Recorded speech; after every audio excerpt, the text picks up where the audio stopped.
Hello everyone, welcome to your own channel Calculus with IJ. This is Inderveer Jolly and you will get the best content on this channel. बहुत सारे students की demand आ रही थी probability के solutions करवाने के लिए, तो आज मैं लाई हूँ प्रोबेबिलिटी के एनसीईआरटी सॉल्यूशंस। प्रोबेबिलिटी एक ऐसा चैप्टर है जो कि एनसीईआरटी से बहुत ज़्यादा इंपॉर्टेंट है और इसके सॉल्यूशंस में साथ साथ में छोटे छोटे बेसिक्स पॉइंट्स जो होंगे जो कि एमसीक्यू सॉल्व करने के लिए इम्पॉर्टेंट होते हैं या पेपर में अटैम्प्ट करने के लिए इम्पॉर्टेंट होते हैं, वो भी बताती जाऊंगी। तो अगर वीडियो पसंद आता है तो वीडियो को लाइक शेयर ज़रूर कर देना एंड अगर इस चैनल का कंटेंट अच्छा लगता है तो चैनल को सब्सक्राइब करना मत भूलना, because that gives a lot of encouragement. तो हम स्टार्ट करते हैं प्रोबेबिलिटी की फर्स्ट एक्सरसाइज से, जो कि है कंडीशनल प्रोबेबिलिटी। कंडीशनल प्रोबेबिलिटी में क्या होता है, जैसे अगर एक बैग है, बैग में है 5 ब्लैक बॉल्स और 5 वाइट बॉल्स और हमने उसमें से एक बॉल निकाली, वाइट बॉल है तो उसकी प्रोबेबिलिटी या वाइट बॉल निकालने की प्रोबेबिलिटी 5/10 होगी। पर हमने उस बॉल को वापस बैग में रख दिया। जब उसको वापस बैग में रख दिया तो सेकेंड टाइम पे फिर से जब बॉल निकालेंगे तो हमें पहले वाले इवेंट में क्या हुआ या क्या नहीं हुआ उससे हमें कोई फ़र्क नहीं पड़ेगा, क्योंकि पहले वाले इवेंट के टाइम भी 5 ब्लैक एंड 5 वाइट बॉल्स थी और सेकंड इवेंट के टाइम भी 5 ब्लैक एंड 5 वाइट बॉल्स हैं। प्रॉब्लम वहाँ पे आएगी जब हमने पहले केस में एक बॉल निकाली और वो वाइट बॉल थी, तो उसको हमने वापस रिप्लेस नहीं किया, वापस बैग में नहीं डाला।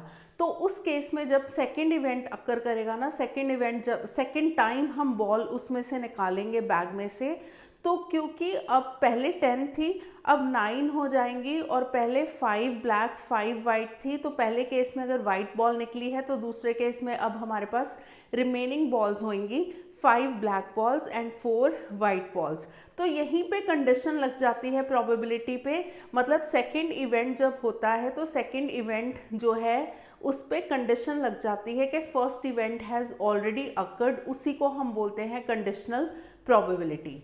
अगर कंडीशनल प्रोबेबिलिटी लिखना हो, जैसे probability of F such that E has already occurred, मतलब एक इवेंट ऑलरेडी अकर हो चुका है, तो सेकंड की प्रोबेबिलिटी क्या होगी, तो इसको हम लेते हैं probability of E intersection F या F intersection E upon probability of E, जो कि इवेंट ऑलरेडी अकर हो चुका होता है उसको डिनोमिनेटर में लेते हैं। अगर इसकी जगह यहाँ पे E such that F has occurred होता तो ये कंडीशनल प्रोबेबिलिटी का फॉर्मूला इस केस में क्या होता, probability of E intersection F upon probability of F, क्योंकि एफ हैज़ ऑलरेडी अकर्ड। तो शुरू के कुछ क्वेश्चंस हैं, काफ़ी इजी हैं। फर्स्ट है given that F and E and F R event such that probability of E given है, प्रोबेबिलिटी ऑफ एफ गिवन है, ई इंटरसेक्शन एफ गिवन है। Find probability of E such that F has occurred and probability of F such that E has occurred. Probability of E such that F has occurred होगा probability of E intersection F upon probability of F। तो probability of E intersection F हमें 0.2 given है, probability of F given है 0.3, तो इसका answer आ जाएगा 2/3। दूसरे वाले केस में probability of F such that E has already occurred, तो एफ इंटरसेक्शन ई हो या ई इंटरसेक्शन एफ हो वो एक ही बात है, तो 0.2 होगा and probability of E is 0.6, तो ये आ जाएगा 2/6 which is equal to 1/3। Second question में भी probability of A such that B has occurred हमें फाइंड आउट करना है। प्रोबेबिलिटी ऑफ बी गिवन है 0.5 and probability of A intersection B given है 0.32। तो स्ट्रेट फॉरवर्ड क्वेश्चन होगा, probability of A such that B has occurred क्या होगा formula, probability of A intersection B upon probability of B. तो A intersection B है 0.32, तो 0.32 upon 0.5 decimal हटाओगे तो इसका 32/100 आएगा और इसका 5 और 10 ऊपर जाएगा, तो ये हो जाएगा 16/25 इज द आंसर। अगर इसको डेसिमल में लिखना है, क्योंकि क्वेश्चन में सारी टर्म्स डेसिमल में थी, तो 4 से मल्टीप्लाई कर दो, न्यूमरेटर को भी डिनोमिनेटर को भी, उससे नीचे 100 आ जाएगा। एक्चुअली यहीं पे हमें करना चाहिए था, 100 रखना चाहिए था, तो ये हो जाएगा 0.64। थर्ड वाला क्वेश्चन है, प्रोबेबिलिटी ऑफ ए गिवन है, बी गिवन है, B such that A has occurred is 0.4, तो ए इंटरसेक्शन बी निकालना है। तो सबसे पहले probability of B such that A has occurred 0.4 है, तो इसका फॉर्मूला होता है probability of B intersection A upon probability of A, तो ये हो जाएगा 0.4।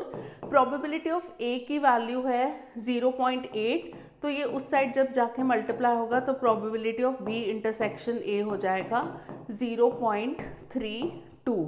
इसी तरह A such that B has occurred वो हम फाइंड आउट कर सकते हैं, एंड ए यूनियन बी के लिए देखते हैं। तो ए यूनियन बी हम कैसे फाइंड आउट करेंगे? Probability of A union B का जो फॉर्मूला होता है थर्ड पार्ट, तो ये होता है P A plus P B minus P A intersection B. तो ये फॉर्मूला कहाँ से आया? अगर हम वेन डायग्राम से देखें, ये ए है और ये बी है, ए यूनियन बी में पूरा ए करेंगे, ठीक है, और ये जो है बी, जो बी है पूरा बी करेंगे, तो ये जो सेंटर वाला पार्ट है ना 2 बार आ गया, जो कि इंटरसेक्शन वाला पार्ट है, तो उसको एक बार माइनस करेंगे तो उससे आएगा ये फॉर्मूला। अब इसकी वैल्यूज़ जब पुट करेंगे, ये है 0.8, ये है 0.5, ए इंटरसेक्शन बी हमने ऑलरेडी फर्स्ट पार्ट में निकाला है 0.32, तो 0.8 प्लस 0.5 आ जाएगा 1.3, इसमें से 0.32 माइनस करोगे, ये 1.30 है, तो 0.32 माइनस करोगे तो इसका आंसर आएगा 0.98। अब है हमारा next question, fourth question, find probability of A union B, और इसमें हमें गिवन है 2 times probability of A is equal to probability of B is equal to 5/13, और probability of A such that B has occurred की value है 2/5। हमें निकालना है probability of A union B. 2 times probability of A अगर 5/13 है, तो जब 2 को उस साइड लेके जाओगे तो प्रोबेबिलिटी ऑफ ए की वैल्यू आ जाएगी 5/13 इंटू 2 हो जाएगा, विच इज़ 26, 5/26, और प्रोबेबिलिटी ऑफ बी तो 5/13 है। A such that B has occurred की प्रोबेबिलिटी, इसका फॉर्मूला लगाओगे, A intersection B upon probability of B की वैल्यू आ गई 2/5, तो probability of A intersection B की वैल्यू आ जाएगी 2/5 इंटू प्रोबेबिलिटी ऑफ बी उस साइड जाएगा, तो प्रोबेबिलिटी ऑफ ए है 5, बी है 5/13, तो ये हो जाएगा 2/13। अब हमें निकालना है probability of A union B, तो ए यूनियन बी कैसे होगा? P A plus P B minus P A intersection B. P A की वैल्यू है 5/26, P B is 5/13 minus A intersection B की वैल्यू है 2/13। 5 माइनस 2/13 हो जाएगा 3/13, तो 5/26 प्लस 3/13, इसको हम लिख सकते हैं 5/26 प्लस 6/26, तो आंसर विल बी 11/26। अब चलते हैं फिफ्थ क्वेश्चन पे। फिफ्थ में प्रोबेबिलिटी ऑफ ए गिवन है, बी गिवन है, ए यूनियन बी गिवन है, ए इंटरसेक्शन बी निकालना है।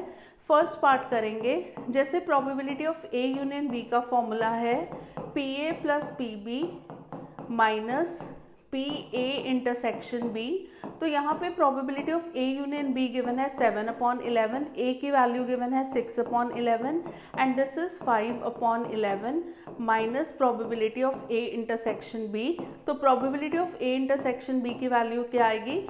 यहाँ पे है 6 + 5/11 विच इज़ 11/11, उसमें से 7/11 माइनस करोगे तो आंसर विल बी 4/11, जो कि फर्स्ट पार्ट का आंसर है। सेकेंड पार्ट में probability of A such that B has occurred find out करना है, तो वो सिंपल हो जाएगा, probability of A intersection B upon probability of B, और जो थर्ड पार्ट में हमें probability of B such that A has occurred find out करना है, तो probability of B intersection A upon probability of A हो जाएगा। अब नेक्स्ट क्वेश्चन क्या कहता है? Determine probability of E such that F has occurred, ये हमें निकालना है, E such that F has occurred in the following exercise 6 to 9, मतलब 6 to 9 क्वेश्चंस में हमें यही फाइंड आउट करना है। सिक्स्थ क्वेश्चन में भी 3 पार्ट्स गिवन है। तो फर्स्ट पार्ट सबसे पहले तो गिवन है 6th में, coin is tossed 3 times. Coin is tossed जब 3 टाइम्स होगा तो उसकी सैम्पल स्पेस कैसे लिखते हैं? जब भी एक कॉइन को टॉस करते हैं उसमें 2 ही आउटकम्स होते हैं, आइदर हेड और टेल। तो जब हम उसको, क्योंकि 2 आउटकम्स है ना, तो 3 कॉइन्स हैं, तो फर्स्ट कॉइन को टॉस करेंगे 2 आएगा, 2 आउटकम्स आएंगे। सेकंड को टॉस करेंगे तो 2 आउटकम्स आएंगे, थर्ड को भी टॉस करेंगे तो 2 आउटकम्स आएंगे। तो टोटल आउटकम्स होंगे 2 into 2 into 2 which is 8 outcomes होते हैं, या तो हेड होगा या टेल होगा। तो सैम्पल स्पेस इजीली लिखने का तरीका क्या है? सबसे पहले 8 आया ना, टोटल 8 आउटकम्स है, तो 8 का हाफ कर लो। 8 का हाफ होगा 4, तो उसमें क्या लिखो, 4 बार h लिख दो और 4 बार t लिख दो। फिर 4 टाइम्स लिखा है ना, तो 4 का हाफ कर लो विच इज़ 2, तो 2 टाइम्स h लिख दो, 2 टाइम्स t, फिर से 2 times h and 2 times t, फिर 2 का हाफ होगा 1, तो ऑल्टरनेट लिख दो, h t h t h t h t। तो ये एक सिंपलेस्ट वे है सैम्पल स्पेस लिखने की, बिना भूले कि उसमें फिर हम सोचते रहें कौन सा मिस आउट हो गया। तो ये एक तरीका है सैम्पल स्पेस लिखने का। अब फर्स्ट पार्ट में है ई है हेड ऑन थर्ड टॉस। तो ई अगर हेड ऑन थर्ड टॉस है तो इसका मतलब ये नहीं कि फर्स्ट 2 टॉस पे हेड नहीं हो सकता। कई स्टूडेंट्स इसमें कंफ्यूज हो जाते हैं। अगर ई में लिखा है ना हेड ऑन थर्ड टॉस, तो उनको लगता है कि सिर्फ थर्ड टॉस पे हेड होना चाहिए। ऐसा नहीं है, थर्ड टॉस पे हेड होना चाहिए, फर्स्ट 2 टॉस पे कुछ भी है उससे हमें कोई मतलब नहीं है। पर अगर लिखा हो कि head on only third toss, तो फिर सिर्फ वही लेना है कि जिसमें सिर्फ लास्ट में एच हो। तो यहाँ पे हेड ऑन थर्ड टॉस देखो, HHH में भी थर्ड टॉस पे हेड आ रहा है, और HTH में भी थर्ड टॉस पे हेड आ रहा है, THH में भी थर्ड टॉस पे हेड आ रहा है, TTH में भी थर्ड टॉस में हेड आ रहा है। और F है head on first 2 tosses. First 2 tosses पे हेड आना चाहिए, थर्ड टॉस पे हेड आ रहा है या नहीं उससे हमें कोई फर्क नहीं पड़ता। तो HHH होगा, HHT होगा और कुछ नहीं होगा। उसके बाद हमें E such that F has occurred निकालना है। तो probability of E intersection F निकालेंगे, नहीं सबसे पहले E इंटरसेक्शन F निकालेंगे, दोनों का कॉमन ले लेंगे। तो सबसे पहले E लिख दिया करो क्या है, F क्या है वो लिख दिया करो, और E इंटरसेक्शन F निकाल दिया करो। E इंटरसेक्शन F में आएगा HHH आएगा सिर्फ। अब देखो, क्योंकि हमें probability of E such that F has occurred निकालना है, तो probability of E intersection F निकालेंगे विच इज़ 1/8, और नीचे F आएगा तो प्रोबेबिलिटी ऑफ F निकालेंगे विच इज़ 2/8। कैंसिल नहीं करना क्योंकि दोनों के नीचे 8 है ना। तो probability of E such that F has occurred क्या आएगा, probability of E intersection F upon probability of F which is equal to 1/8 divided by 2/8। तो आंसर इज 1/2। अब इसका है सेकंड पार्ट। सेकंड पार्ट में पूछा है E है एटलीस्ट 2 हेड्स। एटलीस्ट 2 हेड्स का क्या मतलब है, कम से कम 2 हेड होने चाहिए। एटलीस्ट जहाँ पे लीस्ट वर्ड आता है ना, वहाँ पे ग्रेटर देन और इक्वल टू आएगा। कम से कम 2 हेड होने चाहिए। तो इसका मतलब है अगर 2 हेड है तो 3 भी हो सकते हैं। तो 2 और 3 हेड वाले लेना है, तो वो आएगा HHH, फिर HHT, फिर आएगा HTH, फिर आएगा THH, बस ये 4 आएंगे। तो हमें उसके बाद F लेना है। F है at most 2 heads. Eight most 2 heads, at most का मतलब होता है लेस देन और इक्वल टू 2 हेड्स। अगर लेस देन और इक्वल टू 2 हेड्स होगा तो इसका मतलब है या तो 2 हेड्स होंगे, क्योंकि इक्वल टू 2 हेड्स है ना। अब लेस देन 2 हेड्स में या 1 हेड आएगा या फिर 0 हेड आएगा, कोई भी हेड नहीं आएगा।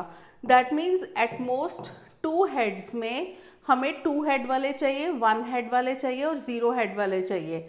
दैट मीन्स TTT भी होगा, ये भी होगा, ये भी होगा, ये भी होगा, ये भी होगा, ये भी और ये भी, सिर्फ HHH नहीं होगा। तो HHH छोड़ के सारे के सारे सैम्पल स्पेस के एलिमेंट्स होंगे HHT, HTH, HTT, THH, THT, TTH, TTT। अब इसकी प्रोबेबिलिटी निकालेंगे, प्रोबेबिलिटी ऑफ F हो जाएगा 7/8। अब E इंटरसेक्शन F निकालते हैं इस केस में, तो HHH तो नहीं आएगा, HHT आ रहा है, बाकी देखो तीनों आएंगे, HHT, HTH, THH, तो probability of E intersection F होगा 3/8। तो इसमें भी हमें probability of E such that F has occurred निकालना है, तो E इंटरसेक्शन F की प्रोबेबिलिटी ऊपर आएगी विच इज़ 3/8 और नीचे प्रोबेबिलिटी ऑफ F आएगी विच इज़ 7/8, तो आंसर विल बी 3/7। अब इसका थर्ड पार्ट है, E है एट मोस्ट 2 टेल्स। मैं सिर्फ इसका E एंड F लिख देती हूँ, बाकी तो मेथड सेम होगा। E है at most 2 tails. At most 2 tails का मतलब है कि लेस देन और इक्वल टू 2 टेल्स, 2 टेल्स वाले आएंगे, 1 टेल वाले आएंगे और 0 टेल वाले, सिर्फ 3 टेल वाला नहीं आएगा। तो 3 टेल के अलावा सारे के सारे आएंगे इसमें, HHH, HHT, HTH, HTT, THH, THT, TTH, तो ये साथ के साथ इवेंट्स आएंगे। और F में है एटलीस्ट 1 टेल। एटलीस्ट 1 टेल का मतलब है 1 टेल या 2 टेल या 3 टेल। तो इसमें जो 1 टेल वाले हैं वो है HHT, HTH और 2 टेल वाला है HTT। इसमें देखो 0 टेल वाला नहीं आएगा, कम से कम 1 टेल होनी चाहिए, तो इसमें एटलीस्ट 1 टेल होनी चाहिए, तो 0 टेल वाला HHH नहीं आएगा, बाकी सारे के सारे आएंगे THH, THT, TTH, TTT। तो प्रोबेबिलिटी ऑफ F जो है वो भी 7/8 आया। अगर E इंटरसेक्शन F हम देखें तो उसमें HHT आ रहा है, HTH आ रहा है, HTT आ रहा है, THH आ रहा है, THT आ रहा है और TTH आ रहा है। तो इसमें आ रहे हैं टोटल 6/8, निकाल ही लेते हैं answer. Probability of E such that F has occurred जो होगा, ऊपर ये आएगा 6/8 और नीचे आएगा 7/8, तो आंसर विल बी 6/7। अब है अपना next question 7th। 2 coins are tossed once, तो इसमें भी 2 पार्ट्स गिवन है। अगर 2 कॉइन्स आर टॉस्ड वंस तो सैम्पल स्पेस लिख लेते हैं। 2 कॉइन्स की तो सिंपल होती है HH, HT, TH, TT।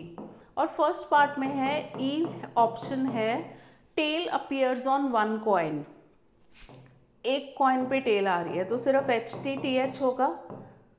और F है 1 कॉइन शोज हेड, तो इसमें भी HT, TH होगा। तो इसका जो E इंटरसेक्शन F है वो भी सेम होगा, HT, TH। तो probability of E such that F has occurred, पिछले क्वेश्चन में लिखा था ना E such that F has occurred निकालना है फॉर क्वेश्चन 6 to 9, तो 7th में भी वही निकालना है। तो वो होगा probability of E intersection F upon probability of F। तो E इंटरसेक्शन F की जो प्रोबेबिलिटी है वो है 2/4 which is 1/2 और probability of F is also 2/4 which is 1/2, तो ये आएगा 1/2 अपॉन 1/2, तो probability is 1। इसका सेकेंड पार्ट है E है no tail appears, no tail है मतलब HH आएगा, सिर्फ HH ही आएगा, बाकी में तो 1 या 2 टेल आ रहा है। और F है नो हेड अपीयर्स, तो इसमें सिर्फ TT आएगा। और E इंटरसेक्शन F इज 5। अगर E इंटरसेक्शन F 5 होता है तो उसकी जो प्रोबेबिलिटी हम लिखते हैं उसको लिखते हैं 0 और यहाँ पे प्रोबेबिलिटी ऑफ F आएगा 1/4। तो probability of E such that F has occurred में आएगा probability of E intersection F upon probability of F, तो 0 अपॉन 1/4, 0 के नीचे कुछ भी हो तो आंसर इज 0 ओनली। अब चलते हैं अपने नेक्स्ट क्वेश्चन पे। 8th है die is thrown 3 times. This question is very important. तो डाई इज थ्रोन 3 टाइम्स, 3 बार डाई को थ्रो किया है। इसमें ऑब्वियसली हम सैम्पल स्पेस नहीं लिख सकते क्योंकि फर्स्ट डाई को थ्रो करोगे तो 6 आउटकम्स आते हैं, सेकंड में भी 6 आएंगे, थर्ड में भी 6 आएंगे, तो टोटल नंबर ऑफ आउटकम्स होंगे 6 इंटू 6 इंटू 6 216। तो इसमें लिख लेते हैं total number of outcomes is 6 into 6 into 6 which is 216। E event है 4 appears on third toss, 4 appears on third toss. तो फर्स्ट 2 टॉस पे क्या हो सकता है, फर्स्ट 2 टॉस पे हो सकता है 1 1 1 2 1 3 1 4 1 5 1 6 2 1 2 2 2 3 2 4 2 6। इसी तरह मतलब 2 5 मिस हो गया, 3 1 से लेके 3 6 तक, 4 1 से लेके 4 6 तक, 6 1 5 1 से लेके 5 6, 6 1 से लेके 6 6। मतलब इसमें टोटल 36 आउटकम्स आएंगे। तो ये हम लिखेंगे 1 1 4 1 2 4 1 3 4, आगे फिर डॉट डॉट डॉट करके लिख लेते हैं 1 6 4 ताकि एक आइडिया हो जाए सैम्पल स्पेस का। फिर 2 1 4 आएगा, 2 2 4 डॉट डॉट डॉट करके लिख लेते हैं 2 6 4। फिर आएगा इसी तरह 3 1 4 से लेके 3 6 4 और इसको भी डॉट डॉट डॉट करके लिख लेते हैं। तो 6 1 4 से लेके 6 6 4। तो टोटल जो आएंगे वो है 36 आउटकम्स। F है 6 and 5 appear respectively on first 2 tosses. तो F में फर्स्ट टॉस पे हमेशा 6 होगा, सेकंड पे हमेशा 5 होगा। दैट मीन्स अगर 6 5 है तो थर्ड पे 1 2 3 4 5 6 हो सकता है। तो टोटल 6 आउटकम्स आएंगे। तो 6 5 1 6 5 2 6 5 3 6 5 4 6 5 5 एंड 6 5 6। तो ये टोटल 6 आउटकम्स आएंगे। जब हम E इंटरसेक्शन F लेंगे तो E इंटरसेक्शन F में यहाँ पे हम लिख देते हैं कि प्रोबेबिलिटी ऑफ F जो होगा वो होगा 6/216। तो डिनोमिनेटर को मतलब इसको रिड्यूस करने की ज़रूरत नहीं। जब हम E इंटरसेक्शन F लेंगे तो उसमें कॉमन क्या आएगा, उसमें कॉमन वही आएगा ना। देखो उसमें फर्स्ट 2 में 6 5 आना चाहिए, तो सिर्फ 6 5 4 वाला कॉमन आएगा। तो only this much will be common 6 5 4। तो probability of E intersection F जो होगा वो होगा 1/216, राइट। तो probability of E such that F has occurred क्या होगा, probability of E intersection F upon probability of F। तो 1/216 अपॉन 6/216। तो आंसर विल बी 1/6। अब हमारा नेक्स्ट क्वेश्चन है, ये भी काफ़ी इंपॉर्टेंट क्वेश्चन है। Mother father and son line up at random for a family pick. E है सन ऑन वन एंड, तो और F है फादर इन मिडल। इसमें भी probability of E such that F has occurred निकालना है। तो E में क्या आएगा, son on one end. Son on one end अगर मतलब या तो वो लेफ्ट वाले एंड पे हो सकता है या राइट वाले एंड पे हो सकता है। अगर सन होगा लेफ्ट एंड पे तो यहाँ पे 2 केसेस हो सकते हैं, सन मदर फादर या सन फादर मदर। अगर सन दूसरे एंड पे होगा तो मदर फादर सन या फिर फादर मदर सन। तो ये है टोटल केसेस जिसमें son is on one end. F है father in middle. Father in middle होगा तो 2 केसेस होंगे, यहाँ पे सन मदर फादर या फिर मदर फादर सन, ये 2 केसेस होंगे।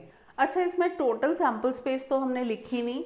तो टोटल सैम्पल स्पेस वैसे ना 3 लोग हैं, तो 3 लोग को हम किस वे में अरेंज कर सकते हैं, 3 फैक्टोरियल वेज में, जो कि 6 वेज होगा। पर इसको लिखेंगे कैसे, पहले ना एक जने को फिक्स कर लो फर्स्ट पोजीशन पे। फादर को फिक्स कर लिया तो सन मदर हो सकता है या फिर फादर मदर सन। अगर हमने मदर को फर्स्ट पोजीशन पे फिक्स कर लिया तो सन फादर या मदर फादर सन। अगर हमने सन को फर्स्ट पोजीशन पे फिक्स कर लिया तो मदर फादर या सन फादर मदर। ये होगी टोटल सैम्पल स्पेस। अब E इंटरसेक्शन F जो आएगा, E इंटरसेक्शन F है इन दोनों का इंटरसेक्शन, SFM जो आ रहा है और MFS, ये दोनों आ रहे हैं। तो probability of E intersection F होगा, क्योंकि टोटल देखो सैम्पल स्पेस में 6 थे और इसमें 2 है, 2/6 होगा। और प्रोबेबिलिटी ऑफ F क्या होगा, ये भी 2/6 है। तो probability of E such that F has occurred हमें निकालना है। तो probability of E intersection F upon probability of F, तो ये भी हो जाएगा 2/6 अपॉन 2/6, तो आंसर इज 1। तो सिंपल क्वेश्चंस हैं, बट ये अभी जो कुछ क्वेश्चंस कर रहे हैं ये काफ़ी इंपॉर्टेंट है। अब है 10th question, black and red dice are rolled. एक ब्लैक है, एक रेड है। This is black, this is red.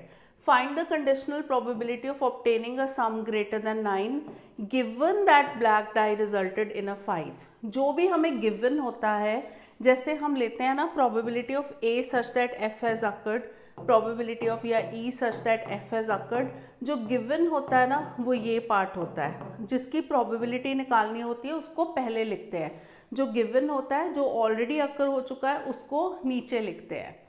तो black and red die are rolled, तो इस केस में हम सैम्पल स्पेस ले लेते हैं। सैम्पल स्पेस देखो, 2 डाई की सैम्पल स्पेस है जिसमें 36 आउटकम्स होते हैं। तो ये होगा 1 1 1 2 1 3, ऐसे सैम्पल स्पेस लिखना है 1 6 तक। और इसी तरह 2 1 2 2 से लेके 2 6 तक, एंड 3 1 से लेके 3 6 तक। इसी तरह 6 1 से लेके 6 6 तक। ये हो जाएगा सैम्पल स्पेस जिसमें है टोटल 36 आउटकम्स। इसमें ना ब्लैक एंड रेड है ना, पहले वाले को ब्लैक ले लो, दूसरे वाले को रेड ले लो, इंटरचेंज करने की जरूरत नहीं। ए पार्ट है इसका, find the conditional probability of obtaining a sum greater than A, तो ग्रेटर देन 9, तो इसको ए ले लो, sum greater than 9। Greater than 9 वाले इवेंट को नेम कर दो कि उसको हमने ए लिया है।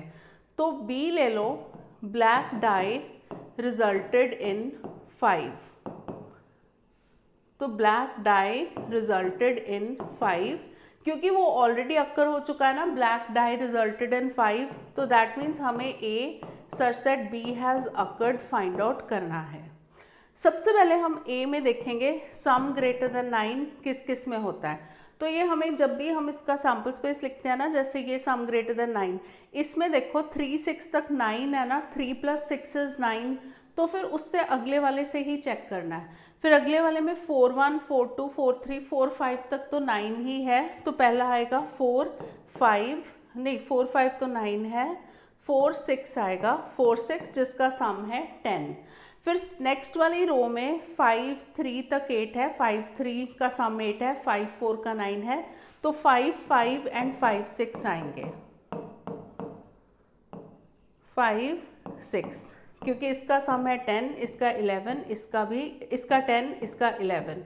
फिर नेक्स्ट में क्या आएगा 6 4 एंड 6 5, तो ए में सिर्फ 5 आउटकम्स आ रहे हैं। और बी जो है वो है ब्लैक डाई रिजल्टेड इन 5, तो ब्लैक डाई रिजल्टेड इन 5, ब्लैक जो है उसको हमने फर्स्ट वाले को लिया है, तो फर्स्ट वाले टाइम पे जो है ना 5 आना चाहिए, तो वो सिर्फ लास्ट वाली रो होगी, मतलब सेकंड लास्ट रो होगी, 5 1 5 2 5 3 5 4 5 5 5 6। अब देखो ब्लैक वाले पे 5 आया है, बट ये तो नहीं बोला ना कि रेड पे 5 नहीं आ सकता, तो 5 5 भी लेंगे हम।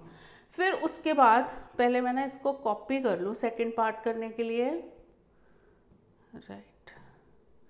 फिर उसके बाद हमें निकालना है ए इंटरसेक्शन बी, तो ए इंटरसेक्शन बी में क्या आ रहा है, 5 5 आ रहा है, 5 6 आ रहा है, ये राइट, ओनली 2 आ रहे हैं, 5 5 5 6। अब हमें निकालना है probability of A such that B has occurred, ये, तो probability of A such that B has occurred, ये होगा probability of A intersection B upon probability of B.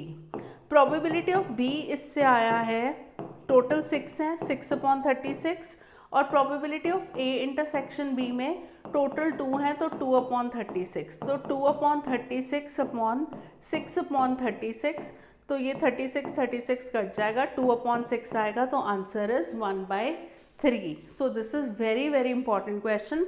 अभी इसका सेकेंड पार्ट भी बचता है। अब इसका बी पार्ट है। बी पार्ट में है find the conditional probability of obtaining the sum 8।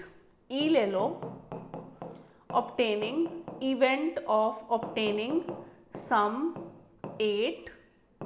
तो ई में क्या क्या आएगा, सम 8 किस किस में आता है, ये इसको ऐड करके सोचना पड़ेगा। तो सम 8 किस किस में आता है, 1 6 में तो 7 तक आएगा, 2 6 में आएगा 8, देन 3 5 में आएगा, देन 4 4 में आएगा 8, देन 5 3, देन 6 2। और F ले लो, given that red die resulted in a number less than 4, red die resulted in number less than 4। F क्योंकि red die resulted in number less than 4 है, F जो है वो मतलब red die कौन सी है, सेकेंड वाली डाई है, मतलब सेकेंड वाली डाई में नंबर लेस देन 4 आना चाहिए। तो इसमें आएगा 1 1 1 2 1 3, देन 2 वाली रो में 2 1 2 2 2 3, नेक्स्ट क्योंकि 2 4 हो जाएगा ना तो वो 4 हो जाएगा, लेस देन 4 चाहिए हमें, देन 3 1 3 2 3 3, देन 4 1 4 2 4 3, 5 1 5 2 5 3, 6 1 6 2 6 3। तो ये टोटल कितने आउटकम्स आ रहे हैं, 18 आउटकम्स आ रहे हैं। तो प्रोबेबिलिटी ऑफ F हो जाएगी 18/36। अब हमें निकालना है E intersection F। E intersection F क्या होगा, ये होगा 5 3 एंड 6 2, सिर्फ दो ही है ना, 5 3 6 2। तो probability of E intersection F हो जाएगा 2/36। अब हमें निकालना है obtaining the sum 8 given that red die resulted in 4, number less than 4। तो ये given है ना, इसको नीचे रखते हैं। तो F है red die resulted in number less than 4, इसको नीचे रखेंगे। तो ये हो जाएगा probability of E intersection F which is probability of E such that F has occurred, probability of E intersection F upon probability of F। तो ये आया 2/36, probability of F is 18/36, तो 2/18 आएगा which is 1/9। अब है हमारा next question 11th। Fair die is rolled, consider events E। E में क्या क्या आ रहा है, E में हमें मिल रहा है 1 3 5, F में है 2 3, G में है 2 3 4 5, E such that F has occurred निकालना है, F such that E has occurred निकालना है। तो इसका जो फर्स्ट पार्ट होगा प्रोबेबिलिटी ऑफ, सबसे पहले तो लिख ही लेते हैं, E इंटरसेक्शन F जो होगा वो होगा 1 3 5 है और इसमें 2 3 है, तो कॉमन इज ओनली 3। तो probability of E such that F has occurred निकालना है, तो probability of E intersection F upon probability of F। Fair die is rolled, तो टोटल 6 आउटकम्स हैं, तो सैम्पल स्पेस हैज़ 6 आउटकम्स। तो डाई में 1 2 3 4 5 6 ही आता है, तो E इंटरसेक्शन F होगा 1/6 एंड F जो है F में 2 आउटकम्स आ रहे हैं 2 3, तो ये होगा 2/6, तो आंसर विल बी 1/2। हमें probability of F such that E has occurred निकालना है, तो probability of F intersection E upon probability of E। तो F इंटरसेक्शन E हमने देखा था 1/6 था, और E में सिर्फ 3 आउटकम्स आ रहे हैं 1 3 5, तो ये होगा 3/6, तो इसका answer will be 1/3। Second part में probability of E such that G has occurred निकालना है, तो probability of E intersection G upon probability of G। अब E इंटरसेक्शन G में क्या क्या आ रहा है, E एंड G में कॉमन है 1 नहीं है, 3 है और 5 है सिर्फ, तो E इंटरसेक्शन G में सिर्फ 2 कॉमन है, तो 2/6, और G में टोटल 4 इवेंट्स आ रहे हैं, तो 4/6, तो ये हो जाएगा 1/2। उसके बाद probability of G such that E has occurred निकालना है, तो probability of ji intersection E upon probability of E. Ji intersection E में 2/6 है, ई में क्योंकि टोटल 3 आउटकम्स है 3/6, तो इसका आंसर होगा 2/3। अब थर्ड पार्ट है, इसमें हमें निकालना है probability of E union F such that G has occurred. तो ये कैसे होगा? सबसे पहले ऊपर हम लेते हैं इंटरसेक्शन, तो इंटरसेक्शन जो आएगा ई यूनियन एफ का जो इंटरसेक्शन होगा, तो पहले निकाल लो ई यूनियन एफ में क्या क्या आ रहा है। ई यूनियन एफ को जब हम कंबाइन करेंगे, यूनियन जब करते हैं सारे टर्म्स को कंबाइन कर देते हैं, तो 1 2 3 5 आएगा। अब ई यूनियन एफ का इंटरसेक्शन विद जी क्या होगा? जी के साथ कॉमन क्या है? 2 3 4 5 है जी में, और इसमें 1 2 3 5 है, तो 2 3 5 आएगा। तो इसका जो आंसर होगा probability of E union G intersection F upon probability of G आएगा।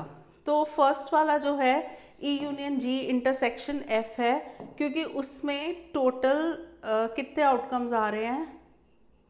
एक मिनट, ये मैंने जी क्या लिख दिया, 2 3 5 था, तो इसमें टोटल 3 आउटकम्स आ रहे हैं, तो 3/6, और जी में है 4/6, तो इसका आंसर होगा 3/4। इसी तरह probability of E intersection F such that G has occurred, ये होगा probability of E intersection F का इंटरसेक्शन विद जी, मतलब total E intersection F intersection G कितने आ रहे हैं, मतलब तीनों में जो कॉमन चाहिए, तो तीनों में जो कॉमन है जो मुझे दिख रहा है 3 है, सिर्फ 3 जो है तीनों के पास कॉमन है, तो इन तीनों में सिर्फ 3 कॉमन आ रहा है, तो एक ही एलिमेंट कॉमन है, तो इसकी प्रोबेबिलिटी होगी 1/6, और जी में है 4 आउटकम्स, तो ये है 4/6, तो आंसर विल बी 1/4। अब ये नेक्स्ट क्वेश्चन काफ़ी इंपॉर्टेंट है। Assume that each born child is equally likely to be a boy or a girl, मतलब हर एक चाइल्ड की प्रोबेबिलिटी है 50-50 बॉय या गर्ल की। If a family has 2 children, what is the conditional probability both are girls given that youngest is a girl, at least one is a girl? पहले first part करते हैं, तो पहले तो सैम्पल स्पेस लिख लेते हैं। सैम्पल स्पेस होगा boy boy, boy girl, girl boy and girl girl. B G का मतलब है कि एल्डर वन बॉय है, यंगर वन गर्ल है। जी बी का मतलब है कि एल्डर वन गर्ल है और यंगर वन बॉय है। जी जी में एल्डर भी गर्ल है और यंगर भी गर्ल है। तो यहाँ पे 4 आउटकम्स हैं, conditional probability both are girls. तो फर्स्ट पार्ट में ले लो A, both are girls. Event जो भी होता है ना उसको नेम कर दिया करो। तो ए में आ रहा है बोथ आर गर्ल्स में सिर्फ जी जी आएगा, तो प्रोबेबिलिटी ऑफ ए हो जाएगी 1/4। Given that youngest is a girl, तो बी ले लो, यंगेस्ट इज अ गर्ल। तो अगर यंगेस्ट गर्ल होगी तो उसमें कौन कौन से आउटकम्स आएंगे? एक बी जी आएगा और एक जी जी आएगा। तो प्रोबेबिलिटी ऑफ बी जो होगा, एक्चुअली हमें ई एफ लेना चाहिए था, इसमें ई एफ ले लेते हैं, क्योंकि इसको एफ ले लेते हैं, इसको ई ले लेते हैं, तो ये ई ले लो, इसको एफ ले लो। तो यंगेस्ट इज अ गर्ल, तो इसकी प्रोबेबिलिटी आएगी 2/4। अब ई इंटरसेक्शन एफ में क्या आ रहा है? ई इंटरसेक्शन एफ में सिर्फ जी जी आ रहा है, जिसकी प्रोबेबिलिटी है 1/4। हमें निकालना है both are girls, both are girls उसकी प्रोबेबिलिटी निकालनी है। बोथ आर गर्ल्स है ई, और सच दैट गिवन दैट, तो गिवन वाले को नीचे लेते हैं। Given that youngest is a girl, youngest is a girl F है, तो E such that F has occurred, conditional probability of E such that F has already occurred निकालना है। तो ये होगा probability of E intersection F upon probability of F. E intersection F की probability है 1/4, f की है 2/4, तो आंसर विल बी 1/2। अब इसका सेकेंड पार्ट करते हैं, at least one is a girl. तो हमने ई लिया है ना, बोथ आर गर्ल्स, तो ये हो जाएगा जी। तो प्रोबेबिलिटी ऑफ ई, वो तो खैर निकालने की ज़रूरत नहीं, एफ ले लो, at least one is a girl, at least one is a girl. अगर एटलीस्ट वन गर्ल होगी, एटलीस्ट वन मतलब कम से कम एक गर्ल है, तो दो गर्ल्स भी हो सकती हैं। तो एफ में जो आएगा वो आएगा boy girl, girl boy and girl girl. तो प्रोबेबिलिटी ऑफ एफ जो होगी वो होगी 3/4। फिर हमें निकालना होता है ई इंटरसेक्शन एफ। तो ई इंटरसेक्शन एफ में सिर्फ गर्ल गर्ल आ रहा है, तो इसकी जो प्रोबेबिलिटी होगी वो होगी 1/4। हमें निकालना है बोथ आर गर्ल्स, मतलब E such that F has occurred, conditional probability of E such that F has occurred. तो ये होगा probability of E intersection F upon probability of F 1/4 upon 3/4। तो आंसर इज 1/3। अब है हमारा next question. Instructor has a question bank consisting of 300 easy true false question। तो क्या क्या गिवन है? 300 easy true false questions, 200 difficult true false questions। तो ये है difficult true false question। Then 500 easy multiple choice question, 500 easy MCQ है, and 400 difficult multiple choice question। तो 400 difficult MCQ है। What is the probability that it will be an easy question given that it is a multiple choice question? तो A ले लो easy question,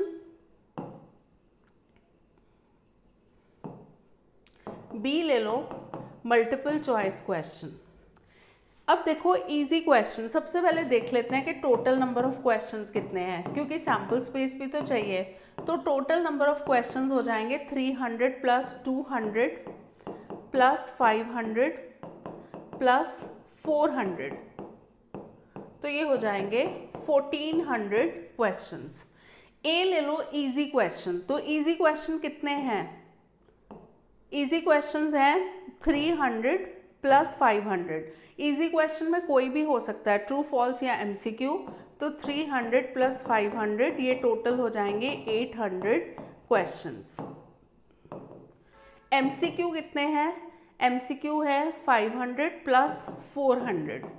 तो 500 plus 400 ये total हो जाएंगे 900 question. हमें question में क्या निकालना है? probability that it will be an easy question given that it is a multiple choice question। given है it is multiple choice question, तो इसको नीचे लेना है। easy की निकालनी है तो a such that b has occurred निकालना है। अब a इंटरसेक्शन b क्या होगा? a है easy question, b है MCQ, दोनों का कॉमन चाहिए। कॉमन मतलब easy MCQ होगा। तो easy MCQ में टोटल कितने क्वेश्चंस हैं? इजी MCQ है 500 क्वेश्चंस। तो हमें जब probability of A such that B has occurred निकालना है, ये है probability of A intersection B upon probability of B. A intersection B में है 500 प्रोबेबिलिटी है ना, तो अपॉन 1400 लेंगे total number of questions. And probability of B में आएगा 900 है ना टोटल, 900 अपॉन 1400, तो ये आएगा 1400 तो कैंसिल हो जाएगा, 500 अपॉन 900, तो आंसर विल बी 5/9। अब चलते हैं नेक्स्ट क्वेश्चन पे। Given that two numbers appearing on throwing two dice are different. ये हमें गिवन है कि जब हमने दो डाइस को थ्रो किया तो दोनों नंबर्स जो हैं वो डिफरेंट हैं। तो इस केस में find the probability of event sum of numbers on the dice is 4। तो सैंपल स्पेस हैज 36 आउटकम्स, क्योंकि जब हम दो डाइस को थ्रो करते हैं तो 1 1 1 2 1 3 1 4 1 5 1 6, 2 1 2 2 से लेके 2 6, 3 1 3 3 से लेके 3 6 तक एंड 4 1 ऐसे करके 5 1 5 6 ऐसे 6 1 से लेके 6 6 टोटल 36 आउटकम्स आते हैं। तो ई इवेंट ले लो, 2 numbers on dice are different, मतलब इसमें ना टोटल कितने आउटकम्स आएंगे, 30 आउटकम्स आएंगे। 30 आउटकम्स कैसे आएंगे, इसमें 1 1 2 2 3 3 4 4 5 5 6 6 जिसको कि डबलेट बोलते हैं वो नहीं आएगा। तो इसमें प्रोबेबिलिटी ऑफ ई होगा 30/36। और उसके बाद एफ है probability of event sum of numbers on dice is 4। F है sum of numbers on dice is 4। तो f में क्या क्या आएगा, डाइस का नंबर जो सम है वो 4 होना चाहिए। तो पहले वाली रो से स्टार्ट करते हैं। पहले तो 1 3 आएगा जिसका सम 4 है। सेकेंड रो में आएगा 2 2 जिसका सम 4 है। थर्ड में आएगा 3 1, उसके अलावा कुछ नहीं आएगा क्योंकि 4 वाली जो रो है ना 4 1 वो मिनिमम 5 से ही स्टार्ट हो रही है, बाकी सब उससे बड़े होंगे। तो प्रोबेबिलिटी ऑफ f हो जाएगा 3/36। अब हमें निकालना है E इंटरसेक्शन F, हर केस में निकालना होता है। अब देखो E इंटरसेक्शन F, E तो हमने लिखा नहीं, बट E में ना सिर्फ 1 1 2 2 3 3 4 4 5 5 6 6 नहीं आ रहे, बाकी सब कुछ आ रहा है। दैट मीन्स जब कॉमन लेंगे तो उसमें 1 3 आएगा और 3 1 आएगा। तो probability of E intersection F हो जाएगा 2/36। हमें निकालना क्या है, हमें निकालना है, देखो ये गिवन है, given that 2 numbers are different, मतलब ये जो है ना ई इवेंट हमने लिया है ये गिवन है। गिवन को हम नीचे लेते हैं और जिसकी प्रोबेबिलिटी निकालनी है उसको ऊपर लेते हैं। तो f की प्रोबेबिलिटी निकालनी है, f such that e has occurred. तो ये हो जाएगा probability of f intersection e upon probability of e। f intersection e is same as e intersection f and probability of e जो आया था वो आया था 30/36। 36 36 कैंसिल, 2/30 बचा जिसका आंसर होगा 1/15। सो अब है हमारा नेक्स्ट क्वेश्चन, क्वेश्चन 15। इसमें से ये नेक्स्ट पेज पे होगा, इसको इग्नोर करो। Consider the experiment of throwing a die, die को थ्रो कर रहे हैं। If a multiple of 3 comes up, throw the die again and if any other number comes, तो उस केस में क्या करना है, टॉस अ कॉइन। तो कैसे किया, डाई को हम थ्रो करेंगे, जब डाई को थ्रो करेंगे 1 2 3 4 5 6 आ सकता है। तो अगर मल्टीपल ऑफ 3 आया, मल्टीपल ऑफ 3 मतलब 3 या 6 आया, तो डाई को दोबारा थ्रो करना है, बट एक ही बार करना है, बार बार नहीं करना। और अगर कोई और नंबर आया, जैसे 1 आया तो कॉइन को टॉस करना है। तो 1 आने के बाद h आ सकता है या 1 आने के बाद t आ सकता है। तो इसकी सैम्पल स्पेस कैसे बनेगी, सैम्पल स्पेस में है कि अगर कोई और नंबर आया मल्टीपल ऑफ 3 के अलावा, जैसे 1 आया तो 1 के साथ h हो सकता है या 1 के साथ t हो सकता है। इसी तरह 2 के साथ h हो सकता है या 2 के साथ t हो सकता है। जब हम 3 थ्रो करेंगे तो फिर डाई थ्रो करेंगे, तो 3 1 3 2 3 3 3 4 3 5 3 6 ऐसे आएगा। और जब 4 आएगा तो 4 के साथ h या 4 के साथ t हो सकता है, 5 के साथ h या 5 के साथ t हो सकता है। जब हम 6 थ्रो करेंगे तो 6 के साथ, क्योंकि मल्टीपल ऑफ 3 है ना, तो डाई थ्रो करेंगे 6 1 6 2 6 3 6 4 6 5 6 6। इस क्वेश्चन में ना एक अलग चीज़ है, इस क्वेश्चन में जो सैम्पल स्पेस है ना वो डाई का और कॉइन का कॉम्बिनेशन है। तो ये इक्वली लाइकली आउटकम्स नहीं है कि अगर ये सोच लो कि 1 2 3 4 यहाँ पे 6 4 10 10 10 20 आउटकम्स हैं, तो हर एक की प्रोबेबिलिटी 1/20 नहीं होगी, because they are not equally likely outcomes. अगर हम सिर्फ 1h की बात करें तो 1 आने की प्रोबेबिलिटी 1/6 होती है, बट h आने की प्रोबेबिलिटी 1/2 होती है। तो इनकी प्रोबेबिलिटीज़ को 1/20 से कैलकुलेट नहीं करना। कई बार बोर्ड के क्वेश्चन में गिवन होता है कि they are equally likely outcomes, तो उस केस में हम 1/20 ले सकते हैं, अदरवाइज नहीं ले सकते। तो सबसे पहले conditional probability that event shows a coin shows a tail, तो ई ले लो, coin shows a tail। तो ई में क्या क्या आएगा, जो ई होगा coin shows a tail, उसमें क्या क्या आएगा, उसमें आएगा 1t 2t 4t 5t। और F जो होगा वो है given that at least one die shows a 3, तो at least one die shows 3, मतलब 3 तो होना ही चाहिए। तो यहाँ पे 3 1 3 2 3 3 भी आएगा, 3 4 3 5 3 6। अब 6 वाले में भी देखो 1 डाई शोज अ 3, 6 3 आ रहा है, तो टोटल ये 7 आउटकम्स आएंगे। तो प्रोबेबिलिटी ऑफ F जो हो जाएगी, E इंटरसेक्शन F निकाल लेते हैं सबसे पहले। E इंटरसेक्शन F में कुछ भी नहीं आ रहा, 5 आ रहा है, तो इसकी प्रोबेबिलिटी 0 हो जाएगी। हमारा जो पूरा आंसर है ना 0 हो जाएगा।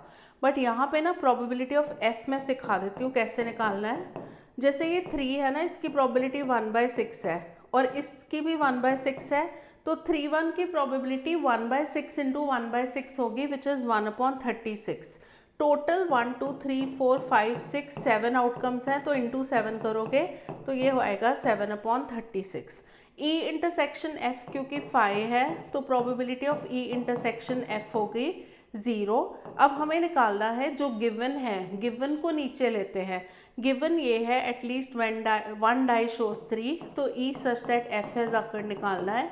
ये होगा probability of E intersection F upon probability of F, तो 0/7/36, आंसर इज 0। तो इसमें ना एक्चुअली ये प्रोबेबिलिटी कैलकुलेट करते वक्त F की प्रोबेबिलिटी हमें गलती पता नहीं चलती, क्योंकि इसका आंसर 0 ही आता है। तो इसलिए हम कुछ भी निकालें F की probability, answer will B 0 only. But ये क्वेश्चन को बहुत ध्यान से करना ज़रूरी है।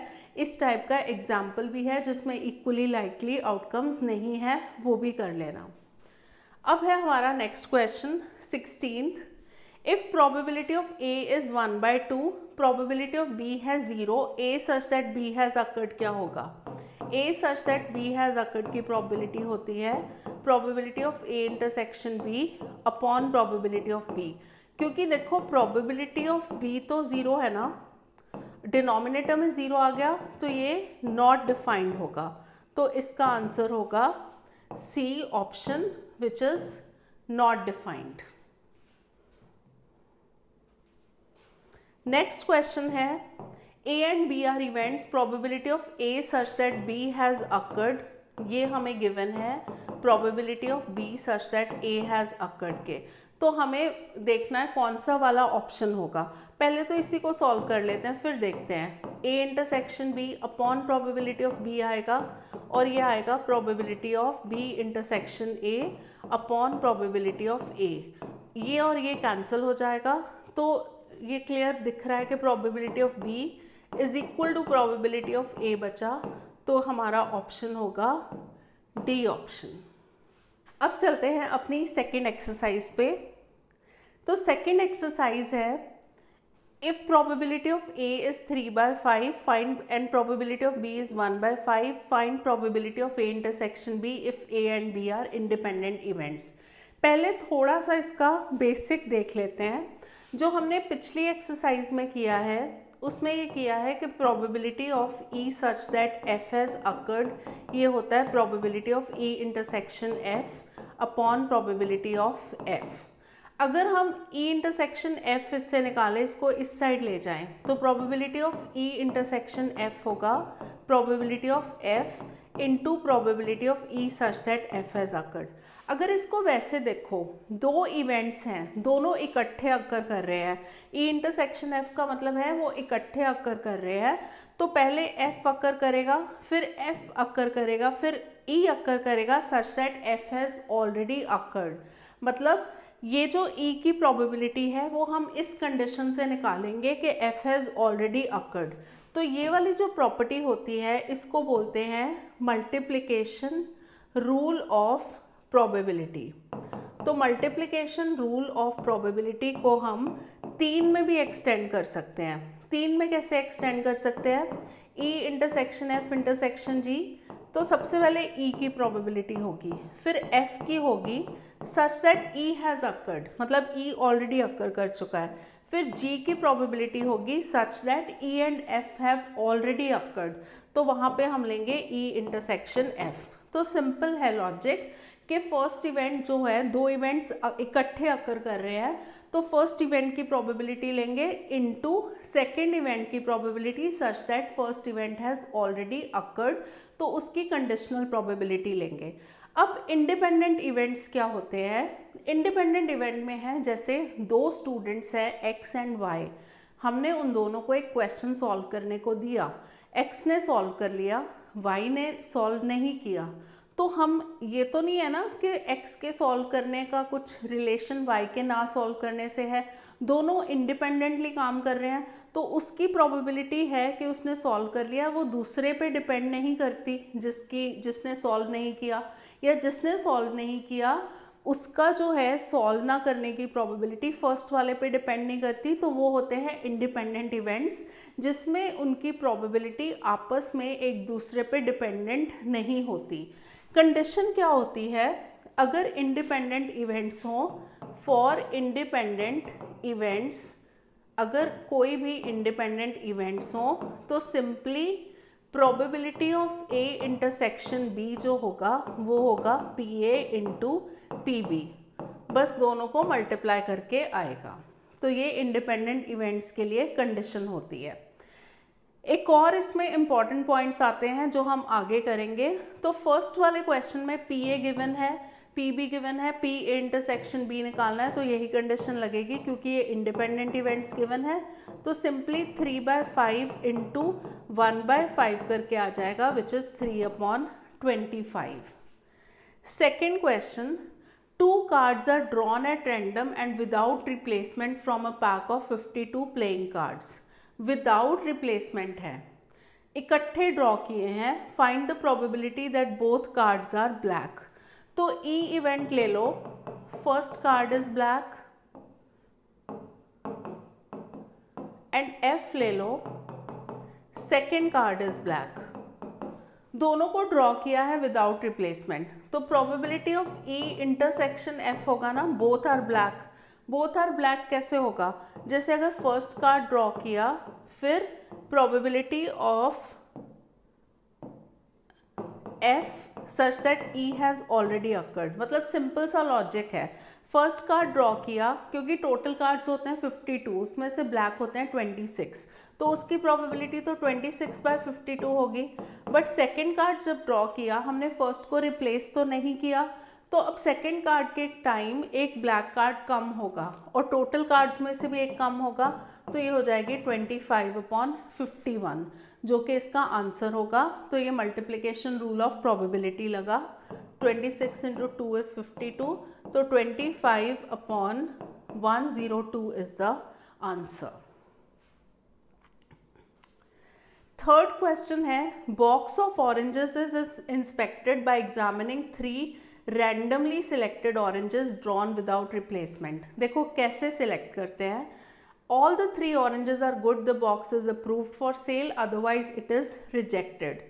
Find the probability that a box containing 15 oranges out of which 12 are good and 3 are bad once will be approved for cell.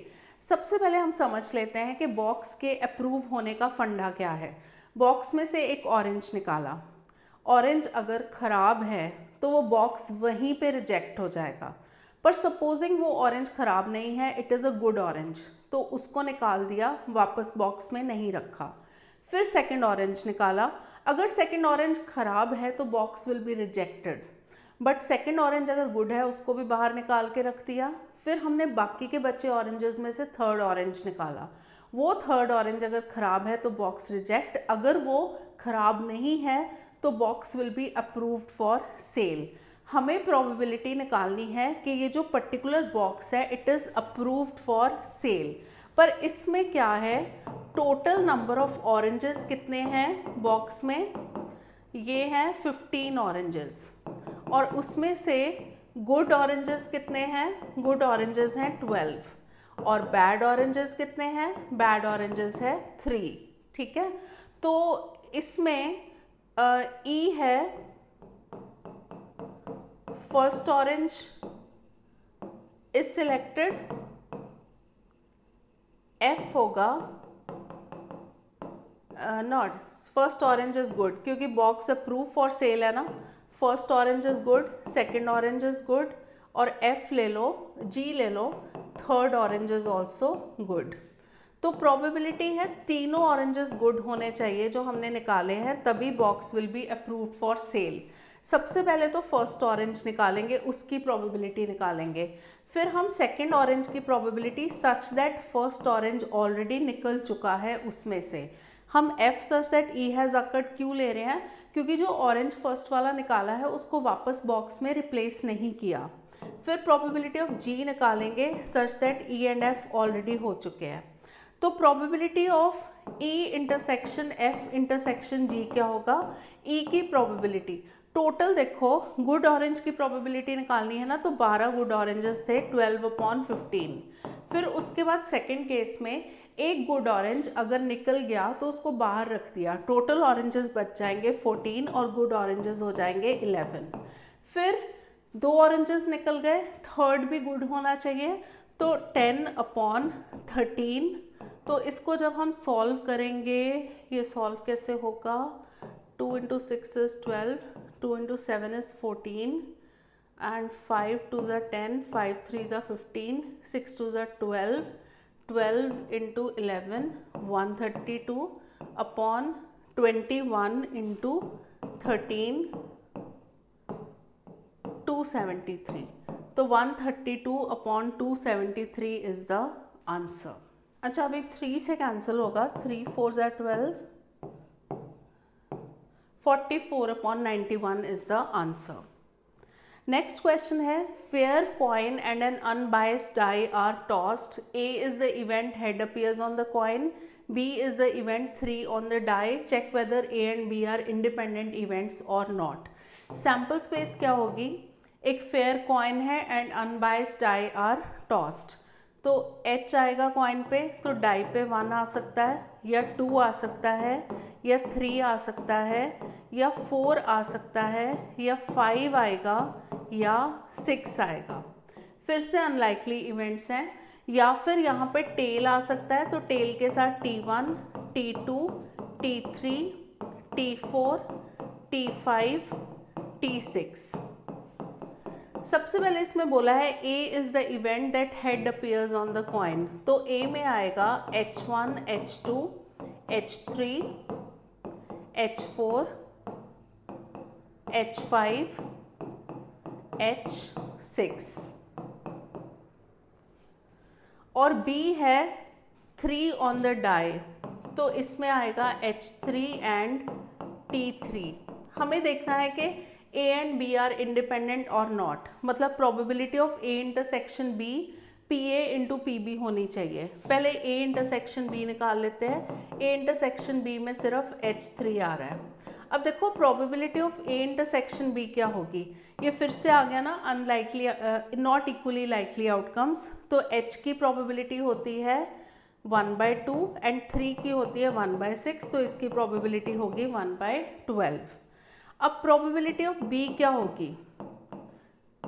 H की है 1/2, 3 की है 1/6, और इसी तरह प्लस, ये प्लस होगा, ये भी 1/2 × 1/6, तो 1/12 + 1/12 ये हो जाएगा 2/12। और प्रोबेबिलिटी ऑफ A क्या होगा? प्रोबेबिलिटी ऑफ A में देखो सारे 6 आउटकम्स आ रहे हैं, तो हर एक की प्रोबेबिलिटी 1/2 × 1/6 है, × 6 होगा, तो ये 6/12 आएगा। अब PA × PB निकाल लो, PA × PB होगा 6/12 × 2/12, तो 6 2 is 12, तो ये आया 1/12। तो PA × PB जो है वो PA इंटरसेक्शन B के बराबर है, तो अगर ये इक्वल आते हैं so they are independent events. अब चलते हैं नेक्स्ट क्वेश्चन पे। Die is marked 1 2 3 in red, तो इसमें सैम्पल स्पेस में क्या है, डाई जो है वो 1 2 3 है रेड कलर में एंड 4 5 6 है ग्रीन कलर में, 4 5 6 green colour and it is tossed. A is the event, number is even, तो ए में क्या क्या आएगा, नंबर इवन है मतलब 2 4 6 आएगा सिर्फ। B is the event, number is red, तो रेड नंबर कौन सा है, सिर्फ 1 2 3। तो are A and B independent, तो सबसे पहले प्रोबेबिलिटी ऑफ ए क्या होगा 3/6 which is 1/2 and probability of B क्या होगा, ये भी 3/6 है विच इज़ 1/2 और ए इंटरसेक्शन बी है, दोनों का जो कॉमन होगा वो सिर्फ 2 है, तो probability of A intersection B हो जाएगा 1/6। अब P A into P B निकाल लिया करो, P A into P B होगा 1/2 into 1/2 1/4 which is not equal to P A intersection B जो कि 1/6 है। So these events are not independent. तो अब चलते हैं नेक्स्ट क्वेश्चन पे। E and F P events with probability of E ये गिवन है, F ये गिवन है, E इंटरसेक्शन F गिवन है, तो सिंपल क्वेश्चन है, ये कर सकते हो। PE इंटू पी एफ निकालेंगे तो वो आएगा 3/5 into 3/10 which is equal to 9/50 and probability of E intersection F जो है वो 1/5 है। So they are not equal, so they are not independent. तो इस वे से देखना होता है। इंडिपेंडेंट इवेंट्स के लिए क्या कंडीशन होती है, probability of A intersection B जो होता है वो P A into P B के इक्वल होता है। नेक्स्ट क्वेश्चन है, given that events A and B are such that P A is half, P A union B is 3/5, P B is P, find P if they are mutually exclusive. तो first part देखते हैं। Probability of A हमें half given है, probability of A union B जो है वो हमें 3/5 given है and probability of B is P, ये तो दोनों के लिए गिवन है। तो फर्स्ट पार्ट में A and B are mutually exclusive. Mutually exclusive events वो होते हैं जिसमें कुछ भी कॉमन नहीं होता। तो for mutually exclusive events condition क्या होती है, ये सॉर्ट ऑफ इम्पॉर्टेंट क्वेश्चन है। ए इंटरसेक्शन बी जो है फाई होगा, कुछ भी कॉमन नहीं होता। अगर फाई होता है तो उसकी प्रोबेबिलिटी क्या होगी, प्रोबेबिलिटी विल बी 0। अब फर्स्ट पार्ट में हमें स्मॉल p निकालना है, तो हम एडिशन थ्योरम ऑफ प्रोबेबिलिटी लगाएंगे, तो ये होगा P A plus P B minus P A intersection B. P A union B की वैल्यू है 3/5, पी ए की वैल्यू है हाफ, पी बी की वैल्यू है स्मॉल p और ये हो गया 0। तो स्मॉल p की वैल्यू हो जाएगी 3/5 माइनस 1/2, जब हम एलसीएम लेंगे 6 माइनस 5, तो स्मॉल p की वैल्यू इस केस में आएगी 1/10 when they are mutually exclusive events. Second part में हमें बोला है इंडिपेंडेंट इवेंट्स, तो फॉर इंडिपेंडेंट इवेंट्स क्या होगा, इंडिपेंडेंट इवेंट्स में probability of A intersection B जो है वो हो जाएगा P A into P B. जब हम इसी में ये प्रॉपर्टी लगाएंगे, ए यूनियन बी है, यही लिख लेते हैं, A union B is equal to probability of A plus probability of B minus P A into P B. A union B है 3/5, P A is half, P B is small p और ये P A into P B हो जाएगा। तो P A है 1/2 और P B है small p, तो 3/5 p माइनस हाफ p हो जाएगा हाफ p, तो हाफ p की वैल्यू हो गई हाफ p ऐसे होगा is equal to 3/5 minus 1/2। 3/5 minus 1/2 अभी हमने निकाला था, 1/10 आया था, हाफ p की वैल्यू हो गई 1/10, तो p की वैल्यू हो जाएगी, ये उस साइड जाएगा 2/10 विच इज़ 1/5। तो सेकेंड केस में वैल्यू आ रही है 1/5, फर्स्ट केस में इट वॉज 1/10। नेक्स्ट क्वेश्चन है, A and B are independent events.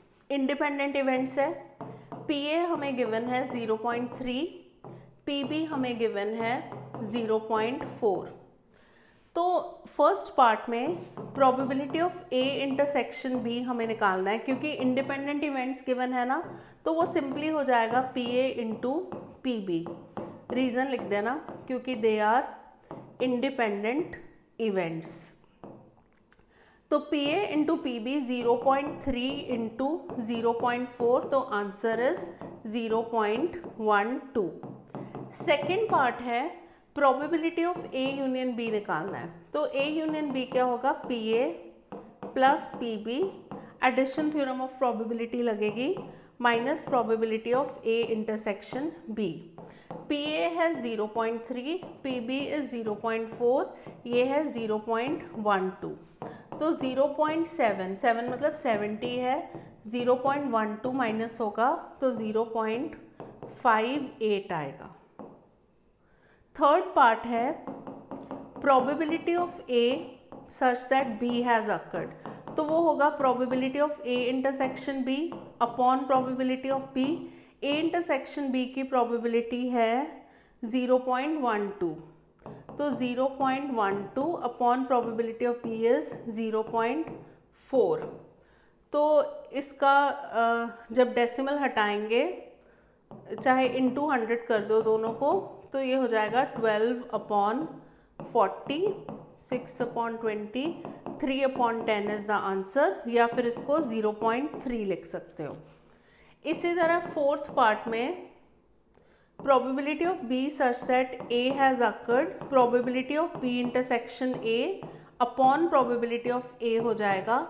B intersection ए है 0.12, ए की प्रोबेबिलिटी है 0.3, 12 डिवाइडेड बाई 3 इज 4, तो डेसिमल में 1 के बाद आएगा, तो 0.4 इज द आंसर।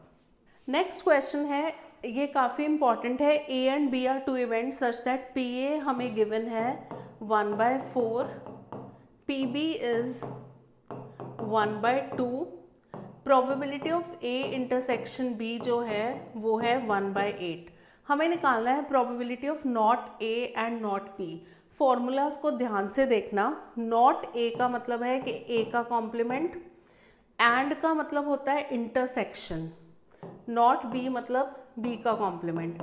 हमने सेट्स चैप्टर में डी मॉर्गन्स लॉ पढ़े हैं। डी मॉर्गन्स लॉ होता है ए यूनियन बी का complement, A complement intersection B complement हो जाता है। तो यहाँ पे A complement intersection B complement है, तो ये हो जाएगा ए यूनियन बी का कॉम्प्लीमेंट। अब सिंपल सी बात होती है प्रोबेबिलिटी में कि प्रोबेबिलिटी एक इवेंट का and probability of not occurring of event मतलब ई डैश, ये हमेशा 1 होता है। तो इस केस में अगर प्रोबेबिलिटी ऑफ ई डैश निकालना हो तो वो हो जाएगा 1 minus P E.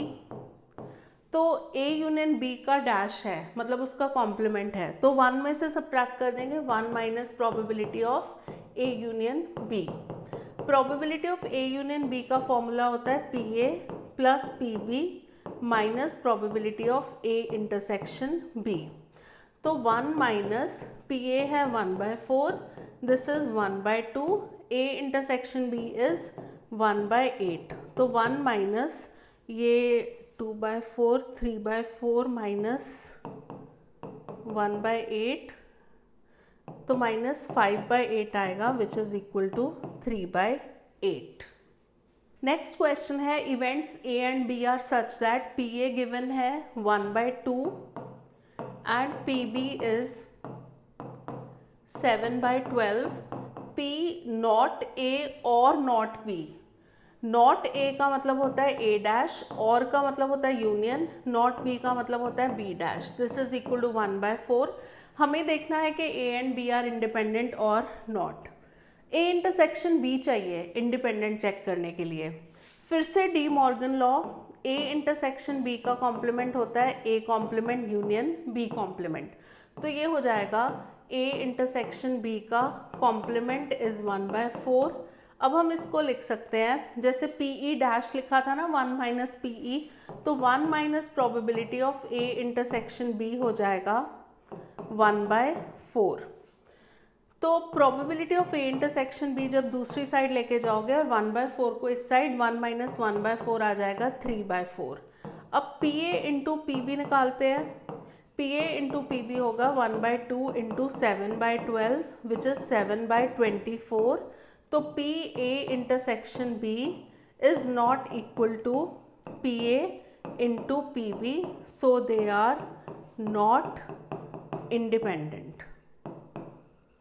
So events are not independent.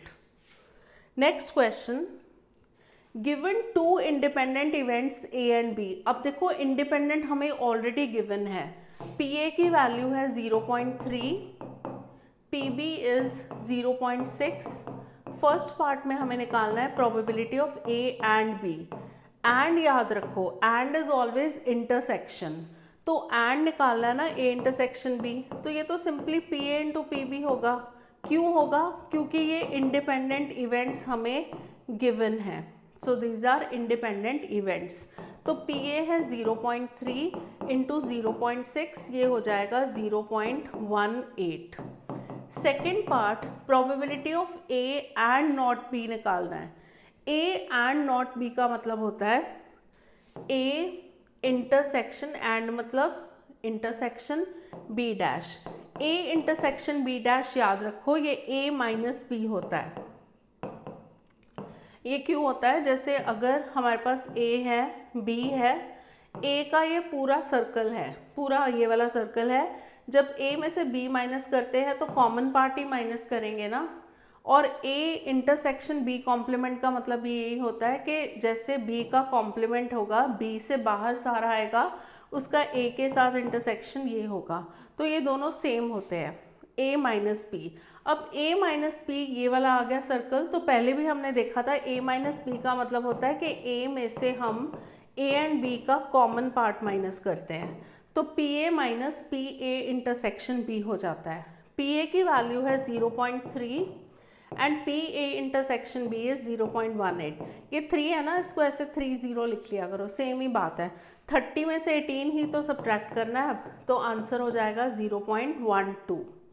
Third part में हमें निकालना है A और B. और का मतलब होता है union. So this is simply PA plus PB minus PA intersection B. PA है 0.3, PB is 0.6. Probability of A intersection B जो होगा वो हमने ऑलरेडी निकाला है 0.18.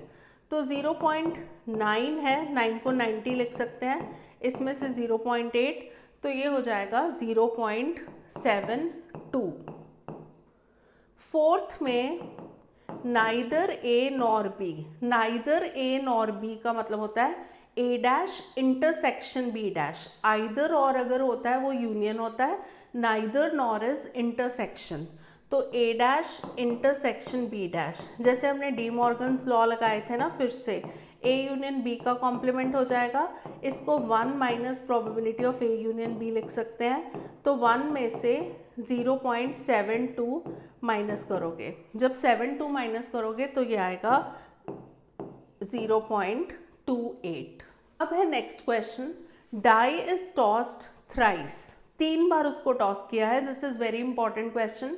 Find the probability of getting an odd number at least once. एक बार odd number आना चाहिए. एटलीस्ट वंस मतलब एटलीस्ट कम से कम एक बार आना चाहिए. 2 बार भी आ सकता है, 3 बार भी आ सकता है. तो इसमें क्या करो कि सैम्पल स्पेस हैज़, सबसे पहले जब डाई को 3 बार टॉस करते हो तो उसमें हर एक में 6 आउटकम्स होते हैं. तो 6 इंटू 6 इंटू 6, तो ये होंगे 216 आउटकम्स. X ले लो, गेटिंग एन ऑड नंबर. तो हमें निकालना है probability of X greater than और इक्वल टू 1. X कोई भी इवेंट है, odd number at least once, greater than और इक्वल टू 1. अगर हम ग्रेटर देन और इक्वल टू 1 लेंगे ना, बहुत केसेस हो जाएंगे. मतलब हम तीनों में से फर्स्ट टॉस पे लेते हैं, ऑड नंबर आ रहा है, या सेकंड पे या थर्ड पे. 3 केसेस ये हो गए. देन हम ले सकते हैं किसी 2 पे आ रहा है. किसी 2 में भी क्या लेंगे, first second, first third, second third. तो 3 केसेस इसमें हो गए, 6 हो गए. या फिर तीनों में ऑड नंबर आ रहा है तो 7 केसेस हो जाएंगे. तो इसको अवॉइड करने के लिए क्या होता है कि जब भी एटलीस्ट गिवन हो तो उसका कॉम्प्लीमेंट ले लिया करो. ग्रेटर देन और इक्वल टू 1 को जब 1 में से माइनस करोगे तो ये ग्रेटर देन और इक्वल टू लेस देन 1 हो जाएगा। लेस देन 1 का मतलब क्या है? लेस देन 1 मतलब नन, ज़ीरो, मतलब ये हो जाएगा probability of x is equal to 0। अब x इज इक्वल टू 0 का क्या मतलब है कि odd number on none of the toss, किसी भी टॉस पे ऑड नंबर नहीं मिल रहा, मतलब हमें तीनों टॉस पे, 3 टॉस है ना, 3 कॉइन्स टॉस करने हैं, 3 डाई टॉस करनी है, तो तीनों पे हमें ऑड नंबर मिल रहा है, इवन नंबर मिल रहा है, मतलब probability of even into probability of even into probability of even. उनका आपस में तो कोई रिलेशन नहीं, फर्स्ट डाई पे इवन आ रहा है तो सेकंड पे इवन का फर्स्ट से कोई कनेक्शन नहीं है, तो इवन की प्रोबेबिलिटी होती है हाफ, इसकी भी हाफ, इसकी भी हाफ, तो 1 minus 1/8 answer will B 7/8। So this was very important question. Next question है 13th। 2 balls are drawn at random with replacement from a box containing 10 black and 8 red balls। देखो box में जो red balls हैं वो हैं 8 और black balls हैं वो है 10, तो टोटल बॉल्स कितनी हो जाएंगी? 18। तो हमें पूछा है, हमने यहाँ पे हमें बताया गया है कि 2 बॉल्स ड्रॉ करी हैं एंड विथ रिप्लेसमेंट, मतलब रिप्लेस कर दिया उनको फ्रॉम अ बॉक्स। हमें पहले निकालना है कि बोथ बॉल्स आर रेड, तो रेड को R ले लो, ब्लैक को B ले लो, बोथ आर रेड मतलब R इंटरसेक्शन R। अब देखो जब, क्योंकि बॉल्स को रिप्लेस कर दिया ना, फर्स्ट रेड बॉल को निकाला तो उसको रिप्लेस कर दिया, तो सेकेंड बॉल की जो प्रोबेबिलिटी होगी वो फर्स्ट बॉल की प्रोबेबिलिटी पे डिपेंडेंट नहीं है, so they are independent events.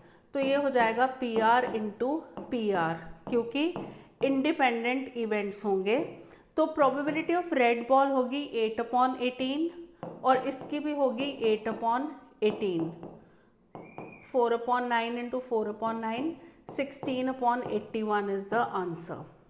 Second part में बोला है first ball is black and second is red, तो B इंटरसेक्शन R निकालना है, तो ये भी इंडिपेंडेंट इवेंट्स हैं, तो PB इंटू PR हो जाएगा। PB है ब्लैक बॉल की प्रोबेबिलिटी 10/18 और इसकी प्रोबेबिलिटी है, क्योंकि रेड 8 है, 8/18, 5/9 इंटू 4/9, तो इसका आंसर होगा 20/81। थर्ड में one of them is black and other is red, इसमें 2 केसेस होंगे, दोनों केसेस ऐड होंगे, क्योंकि या तो फर्स्ट केस होगा ना कि फर्स्ट ब्लैक है सेकंड रेड है, या फिर होगा फर्स्ट रेड है और सेकंड ब्लैक है। जब आइदर और वाले केसेस होते हैं, मतलब या तो ये केस होगा या ये केस होगा, तो वो दोनों ऐड होते हैं, तो ये होगा probability of B intersection R और probability of R intersection B, तो ये होगा PB intersection R plus probability of R intersection B, so this is PB into PR plus PR into PB।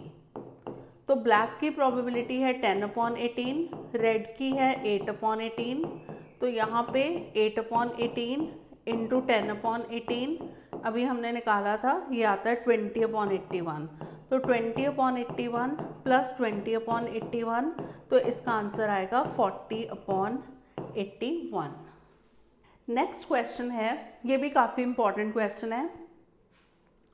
Probability of solving specific problem independently, independently word लिखा है ना, तो independent events हैं by A and B are 1/2 and 1/3 respectively. पहले ये लिख देते हैं, A प्रॉब्लम सॉल्व करता है तो उसकी प्रोबेबिलिटी है 1/2, B सॉल्व करता है उसकी प्रोबेबिलिटी है 1/3। If both try to solve the problem independently, find the probability that problem is solved। Problem कैसे सॉल्व होगी? या तो A सॉल्व करे या B सॉल्व करे या दोनों सॉल्व कर ले तो प्रॉब्लम सॉल्व हो जाएगी। अब यहाँ पे बात आ रही है कि आइदर A और B, आइदर A और B का मतलब ही यही होता है, या A या B या दोनों A एंड B। तो आइदर A एंड B निकालना है, मतलब हमें probability of A union B निकालना है। यूनियन का मतलब होता है A और B, आइदर A और B। तो ये हो जाएगा एडिशन थ्योरम ऑफ प्रोबेबिलिटी लगाएंगे minus probability of A intersection B. अब ये इंडिपेंडेंट इवेंट्स हैं, तो इंडिपेंडेंट इवेंट्स हैं तो हम ए इंटरसेक्शन बी को लिख सकते हैं P A into P B. P A की वैल्यू है हाफ, दिस इज 1/3 और ये हो जाएगा हाफ इंटू 1/3, तो 1/2 प्लस 1/3 माइनस 1/6। जब हम एलसीएम लेंगे 3 + 2 - 1 तो answer is 4/6 which is equal to 2/3। Second है exactly one of them solves the problem. Exactly one of them का मतलब है कि अगर ए सॉल्व करेगा तो बी नहीं सॉल्व करेगा, और अगर बी सॉल्व करेगा तो ए नहीं सॉल्व करेगा। मतलब या तो ए इंटरसेक्शन बी डैश, मतलब ए ने सॉल्व किया पर बी ने नहीं किया, या फिर ए डैश इंटरसेक्शन बी। ये इंडिपेंडेंट इवेंट्स होते हैं। अब यहाँ पे ना एक पॉइंट याद रखो कि अगर ए बी इंडिपेंडेंट होते हैं, if A B are independent events, तो A dash B are also independent, A B dash are also independent and A dash B dash they are also independent. तो ये हो जाएगा A intersection B dash plus A dash intersection B, और जो होता है ना वो प्लस होता है, तो P A into P B dash हो जाएगा plus P A dash into P B. अगर हमें पी ए गिवन है 1/2 तो पी ए डैश क्या होता है, P A dash is 1 minus probability of A, 1 minus 1/2, ये भी 1/2 आएगा। और यहाँ से पी बी डैश कैसे निकालेंगे, 1 माइनस पी बी करके, तो 1 माइनस 1/3, तो ये होगा 2/3। तो इसकी वैल्यू निकालते हैं, P A is 1/2, P B dash is 2/3 plus P A dash is again 1/2 and P B is 1/3, तो 2/6 प्लस 1/6 3/6 हो जाएगा, answer is 1/2। 15th question, one card is drawn at random from a well shuffled deck of 52 cards, total 52 cards हैं, in which of the following cases are the events E and F independent। अब देखो इसमें first part में given है E है card drawn is a spade. Spade जो होते हैं वो टोटल 13 होते हैं, तो निकाल लेते हैं। इसमें प्रोबेबिलिटी ऑफ E हो जाएगा 13/52 और F की प्रोबेबिलिटी क्या होगी, card drawn is an S. S कितने होते हैं, 4 होते हैं, 4/52। तो E इंटरसेक्शन F क्या होगा, एस ऑफ स्पेड्स, जो स्पेड होता है ना कार्ड उसका एस, तो स्पेड्स का एस सिर्फ एक ही होता है, तो ये हो जाएगा 1/52। इसको जब सॉल्व करोगे 13 4 = 52 और ये 4 1/13, तो P E into P F जो होगा वो भी 1/52 होगा। ये और ये probability of E intersection F और ये इक्वल आ रहे हैं, so they are independent events. Second part में भी कार्ड ड्रॉन इज ब्लैक, तो ब्लैक कार्ड होते हैं 26, तो प्रोबेबिलिटी ऑफ ई हो जाएगा 26/52 विच is 1/2।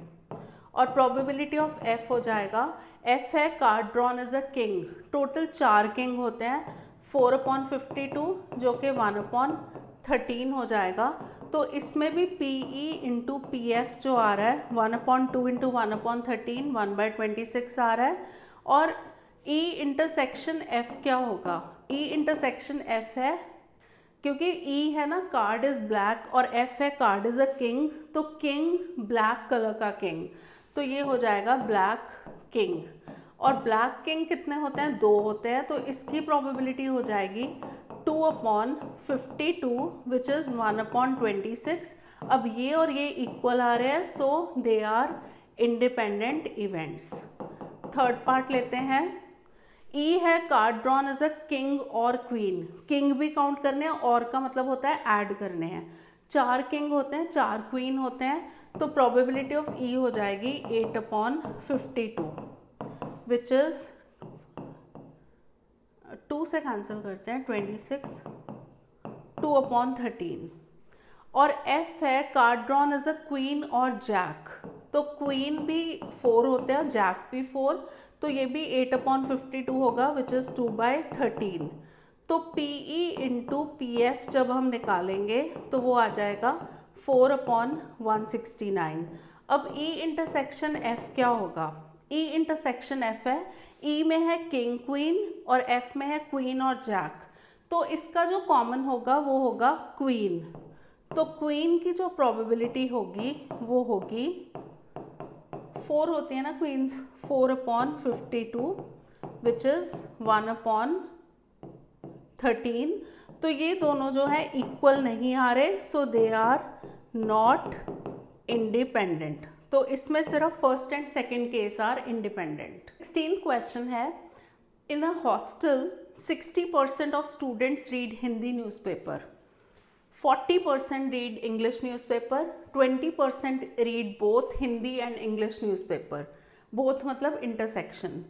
Student is selected at random. Find the probability that she reads neither Hindi nor English newspaper.